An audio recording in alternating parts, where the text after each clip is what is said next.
The military helicopter marked the beginning of a special Memorial Day service in Scotts Hill. With the Lions Club leading the way, $10,000 was raised and a memorial was erected to honor our men and women in uniform. This was the unveiling day. This is a very special day because today we honor America's honored war dead.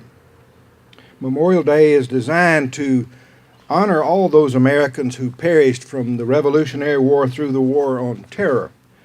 But today, I want to make a brief mention of one group of veterans. Because we're losing them faster and faster, I want to direct my tribute today to the veterans who fought in World War II. Memorial Day, the last Monday in May, is popularly celebrated as the beginning of summer. That's the day that Americans go to Europe, they go to the beach, and they go to the mountains. In the 1940s, a group of young Americans went to the beach and to the mountains and to Europe. Their beach was Omaha Beach. Their mountain was Mount Suribachi on Iwo Jima. They went to Europe on troop ships and landing crafts and in parachutes. But they were not on vacation. They were on a solemn mission, perhaps the most important mission that any group of young Americans had ever been assigned. These people were quite literally given the assignment of saving the world. These young people went to Europe and then wrote their names in the history books. It's that sacrifice that we honor here today by the dedication of this new monument. Something special about having a memorial here in our own home communities. It speaks to how those who survived appreciate those who made the sacrifice, and it really comes home to the families who have survived. And I thank Jerry Taylor and the Lions Club, Mayor Buckingham, and all those who have made this happen. Thank you. You know, I think back to the times when I was on active duty, and I think about some of the friends that I lost back in Vietnam back in the early 70s. And you think about those times on this day especially, but we take a few moments to say thank you.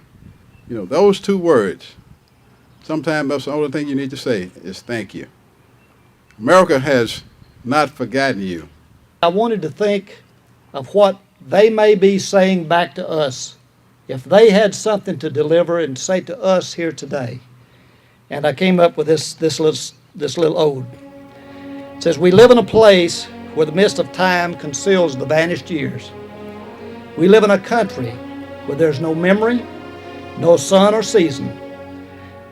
We are the nation of the dead.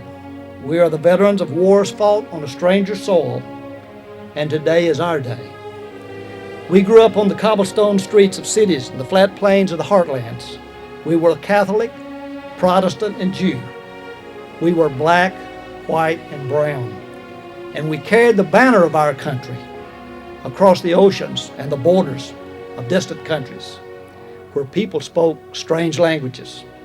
But we are at peace now, resting in a place where days pass like leaves blowing in the wind. Our stories are frozen in history books that gather dust on library shelves. And today is our day. We were at Belleau Woods, fighting for 1,000 years of peace. We crossed the Atlantic on troop ships, part of a great expedition aimed on making the world a safer place.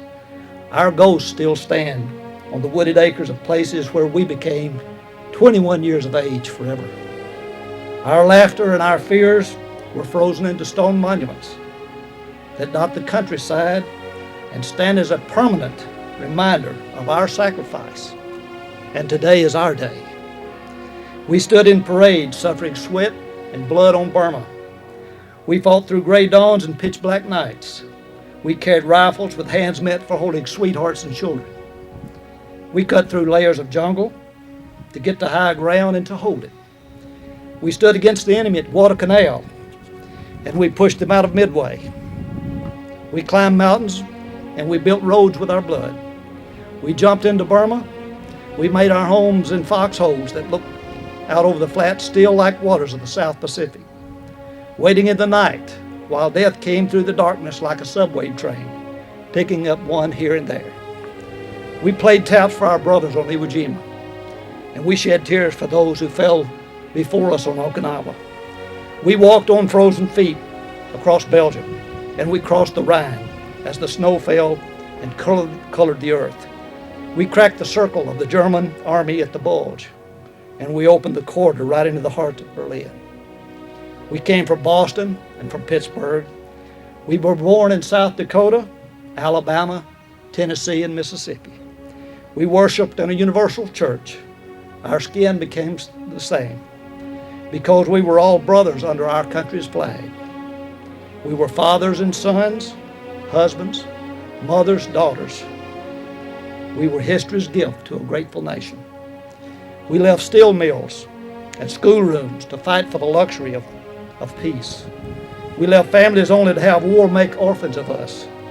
And we sit now framed on mantels and pianos, and our medals lie in drawers or old trucks at the attic. And today, please remember, today's our day. We drummed our way across the edge of the Yalu River. We held the scorched, desert-like ground around Pork Chop Hill. We were in the infantry, the Air Force, the Navy, and the Marines. We carried the colors up Route 1 toward Hue and door to door around the Citadel in Vietnam. We died at Khe Sanh and suffered in the A Shaw Valley while our country came apart at the seams. We were never to debate or protest a war. We were never part of political campaigns where our casualty list became artillery for electioneering. We fought on the hot sands of the Persian Gulf, just proud to serve our country. We would like to have stood on Main Street and in our backyards to challenge all men who ask us to die before our time. We did not, because we had been called to duty, and we want you all to know we did not die in vain. Not in the Pacific, not in Europe, Korea, Vietnam, Beirut, Grenada, Persian Gulf, Somalia, Bosnia, or Afghanistan, or Iraq. Not ever. And today is our day.